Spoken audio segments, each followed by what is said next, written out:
Io ho trovato tanta fede in Irlanda. Le parole del Papa in volo verso il Vaticano alle famiglie ha affidato il mandato di essere fonte di incoraggiamento per gli altri. Il prossimo incontro a Roma nel 2021.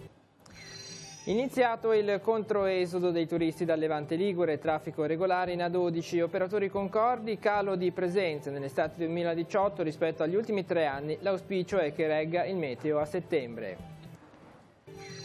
In fase di ultimazione i lavori al nuovo manto in sintetico del Sivori di Sestri Levante, investiti 500.000 euro, previsti interventi anche a spogliatoi e impianto di illuminazione. Anticipo di Expo all'Ascito Cuneo di Calvari, inaugurate 4 mostre ad esporre tra gli altri Mauro Giuffra e lo scultore Mirko Solari, rimarranno aperte sino a domenica 2 settembre.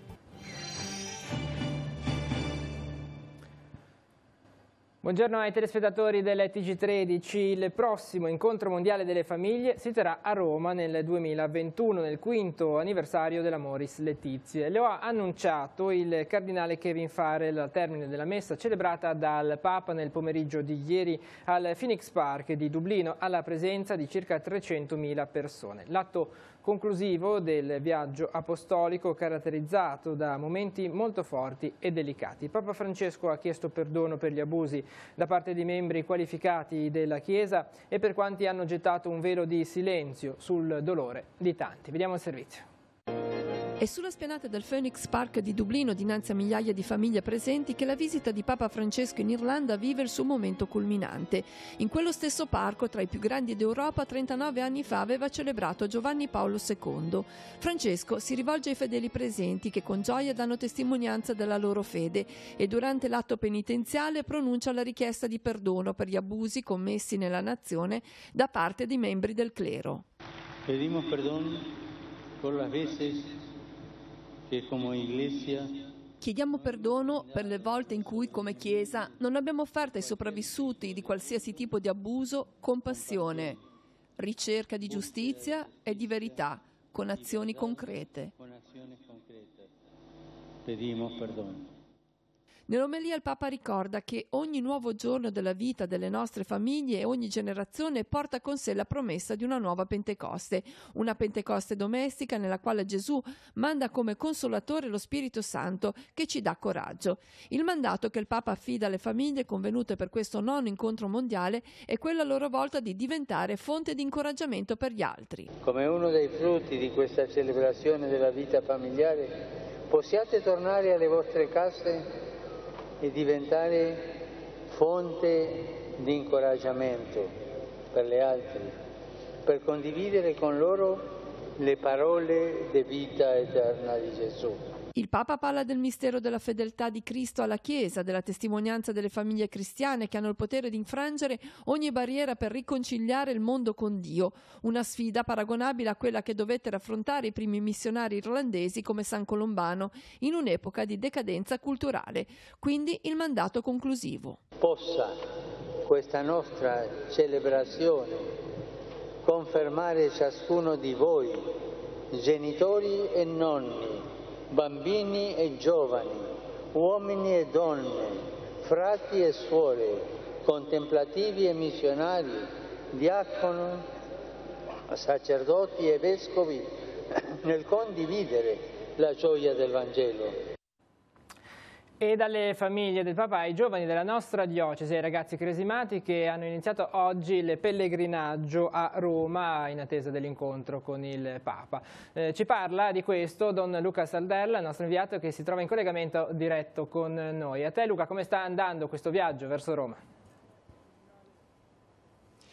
Grazie Andrea, buongiorno a tutti, vi parliamo proprio dalle porte di Roma, siamo in diretta, il gruppo è quasi arrivato ormai alla sua destinazione in questa prima giornata del pellegrinaggio dei Cresimati, oltre 225, siamo 230 in realtà, tra catechisti e organizzatori partecipanti al viaggio. La prima giornata, la prima tappa oggi sarà nella Basilica di San Paolo fuori le mura. Il gruppo è partito questa mattina dai vari punti di Rapallo, Chiavari, Carasco e Sestri Levante. L'arrivo alle 15:30 nella Basilica di San Paolo fuori le mura con l'incontro con un monaco che vive in questa realtà e la celebrazione della messa. Tra i ragazzi c'è molto entusiasmo. In questo momento stiamo facendo una sosta in un punto ristoro proprio alle porte di Roma e abbiamo qui alcuni ragazzi che per la prima volta visitano la città di Roma. Allora chiediamo i loro nomi, vi chiamate? Fernanda. Nicole. Jacopo. Ecco, da dove arrivate? Da Santa Maria del Campo. Da Rapallo. Prima volta che scendete a Roma in questa esperienza. Intanto che trepidazione, che emozione c'è? Felicità, conoscenze nuove. Anch'io ho molta felicità, anche perché non ho mai visitato la città.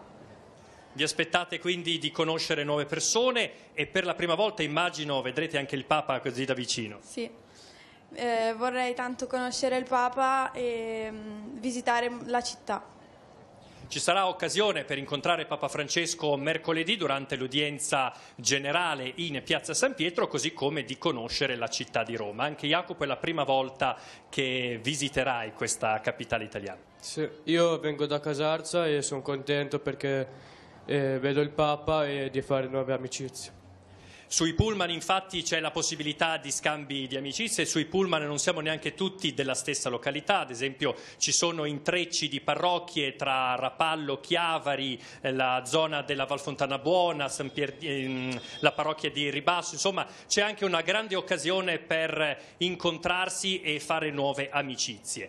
La tappa, come dicevo, questo pomeriggio alle 15:30 nella Basilica di San Paolo fuori le mura, poi il proseguimento in camping e questa sera la testimonianza di un sacerdote che si occupa di giovani, Don Toni Drazza, assistente nazionale dei giovani dell'Azione Cattolica. Vi racconteremo tutto questo nel corso del telegiornale di questa sera. Per ora da Roma è tutto, linea allo studio. Grazie Luca, sì, aggiornamenti questa sera ovviamente nel nostro telegiornale delle 19:15. Torniamo sul territorio, già a tempo di primi bilanci per la stagione estiva 2018. Gli operatori del Tigullio sono concordi nel dire che in questi mesi si è registrata una piccola flessione rispetto agli ultimi 3 anni. Sulla A12 intanto il traffico per il momento è regolare. Facciamo il punto nel servizio.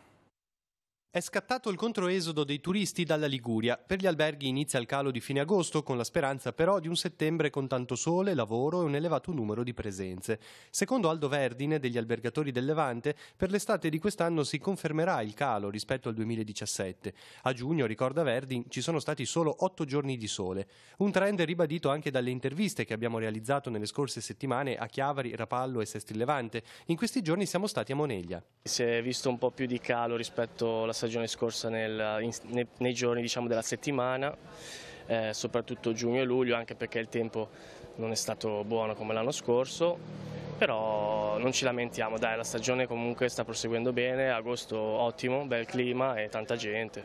C'è un calo di presenze a lungo termine, mentre c'è un aumento del mordi e fuggi, quindi la gente che purtroppo è costretta a prendere il treno la mattina e tornare a casa la sera. È un dato che è comune sostanzialmente a molte località, quindi ci preoccupa fino a un certo punto, lavoriamo ovviamente per prolungare la stagione. Ancora scarsa la circolazione veicolare sulla rete autostradale ligure, racconta il comandante della stradale di Chiavari, Massimo Barletta. Ci si aspettava un traffico più sostenuto, per fortuna non c'è stato. L'impressione è che la situazione di timore legata al crollo del ponte Morandi di Genova abbia cambiato i piani delle ripartenze, preferendo altri orari o strade, con una diluizione quindi del controesodo.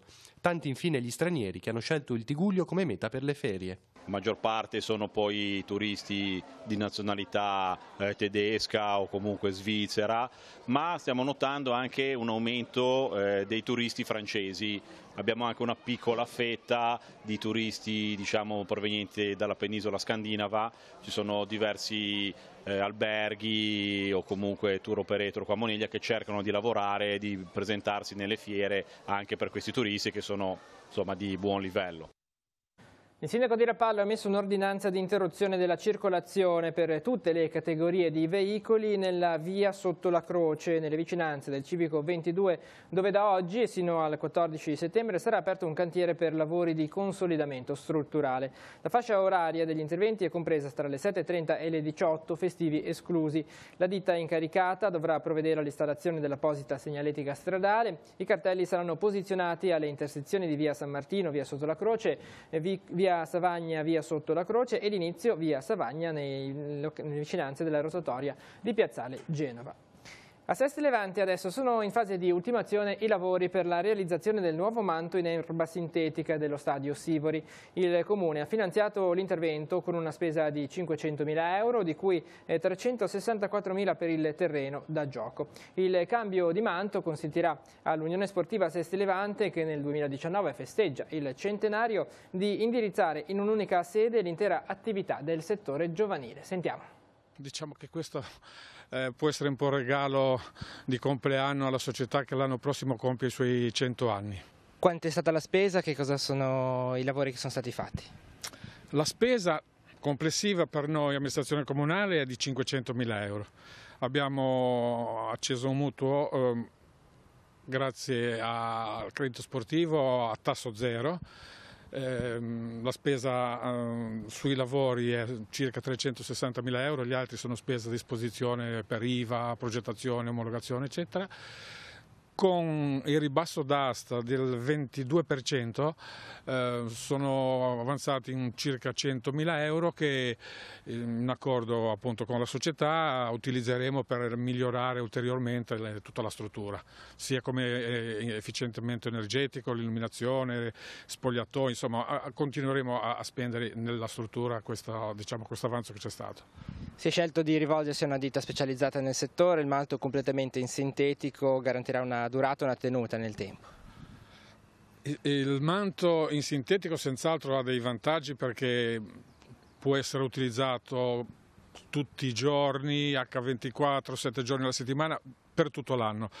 Ovviamente ecco, questo amplia le possibilità di utilizzo da parte della società sportiva che ha un'attività anche comprensoriale, anche a parte l'aspetto ludico, anche un aspetto sociale. Ci sono 200 bambini che frequentano il settore giovanile. I lavori ormai sono addirittura di arrivo, quando l'impianto verrà consegnato ufficialmente alla società e alla città? I lavori verranno consegnati, presumo, entro la fine di questo mese, poi ci sarà la fase dell'omologazione.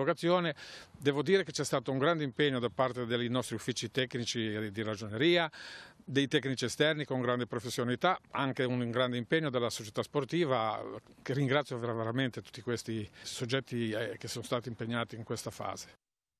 Sono previsti disagi per quanto riguarda l'erogazione dell'acqua nella zona di Chiavari, nella zona di Rupinaro, in quanto dalle 14 alle 17:30 sarà interrotta l'erogazione a causa di lavori di sostituzione delle valvole di intercettazione sulle tubazioni distributrici di via Millo. L'interruzione riguarderà dunque le zone di piazza San Giacomo di Rupinaro, via Mongiardini, via Raggio, angolo Vecchie Mura, piazza Costa, via Oneto, Vico dei Cogorno, Vico Sanguinetti, via Rupinaro, via Martiri della Liberazione, via Millo, piazza Falcone, via Marinetti e salita Levaggi. La riapertura dunque per le 17:30, in prossimità potrebbero verificarsi fenomeni di intorbidimento dell'acqua e con anche presenza di aria nelle tubature.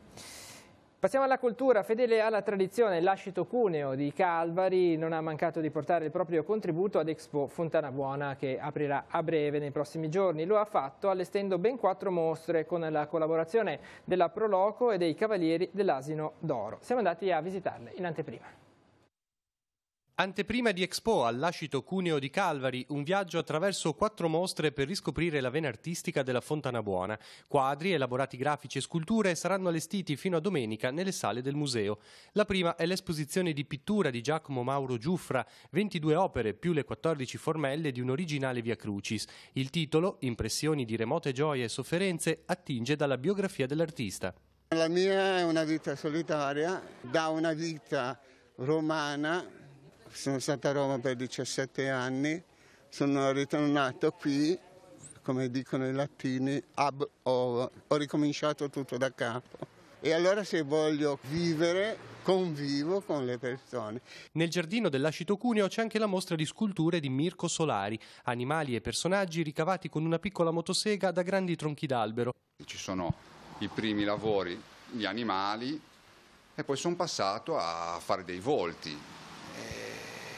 È lì dove ho sentito la necessità di trasmettere le mie emozioni. Ho capito che con i volti potevo trasmettere molte più emozioni che con gli animali. Al primo piano dell'edificio sono esposti gli elaborati di 43 studenti dell'Università di Architettura che hanno avanzato diverse proposte per lo sviluppo della Fontana Buona, mentre nei fondi dell'Ascito c'è la mostra di 16 artisti locali che hanno rappresentato scorci caratteristici, paesaggi e attività della vallata. È prolifica dal punto di vista artistico la Val Fontana Buona? Spero di sì, perché c'è un momento, anticamente abbiamo sempre fatto tonnellato pittorico. Io ho sempre fatto insieme con Renato Lagomarsino, che è diciamo, il fototum di tutte queste manifestazioni, e ci siamo trovati, ho dovuto ricominciare, perché la Fontana Buona è ricca di opere e è ricca in un certo momento anche di pittori. Fino a mercoledì dunque queste mostre resteranno aperte al pubblico dalle 16 alle 21. Da giovedì 30 a domenica 2 settembre saranno visitabili poi secondo gli orari di apertura di Expo Fontana Buona. Nell'anniversario della scomparsa, la famiglia del villaggio del ragazzo ricorda Elio Garbarino, falegname e formatore dell'ente. Questa sera alle 19:45 al centro di San Salvatore di Cogorno sarà celebrata l'Eucarestia, tempo di preghiera di lode e di riconoscenza. Seguirà un momento di condivisione dei ricordi legati a Elio. Alle 21 la serata si concluderà con la commedia dialettale Voi savei chi la inventò u pestu della compagnia teatrale I Ruspanti. Le offerte raccolte durante la serata saranno devolute per Tele Radio Pace. Linea adesso alla rassegna stampa per vedere i titoli dei giornali in edicola quest'oggi. Ci rivediamo dopo per altri aggiornamenti e le notizie di sport. Prima pagina del Corriere della Sera, Di Maio frena Salvini sui PM ma non viola il codice etico, i primi passi dell'inchiesta sul Viminale, scontro sulla giustizia, Renzi doppia morale, Berlusconi difende il leader leghista. La morte del senatore, l'America in lutto per il suo eroe McCain e poi un dossier shock contro il Papa sugli abusi e i veleni nella Chiesa e lui spiega leggete e giudicate voi. All'interno del giornale la domenica degli sfollati, il reportage da Genova nella zona del Ponte Morandi crollato, le testimonianze di chi è costretto a vivere fuori di casa, mi mancano i ricordi, dice una signora, ospiti da mia suocera, in 2 valigie un trolley, tutto quello che ci resta, dice un'altra persona, e poi ancora la nostra vita si è rotta e un'altra testimonianza, guardo le mie finestre e mi metto a piangere. La prima pagina del Secolo XIX, demolizione del ponte, sui tempi ora è scontro tra politica e magistrati. Genova, il procuratore Cozia Salvini sugli indagati non sa di cosa parla e Di Maio dice ricostruzione allo Stato, ma Toti non ci sta, l'incarico va ad Autostrade.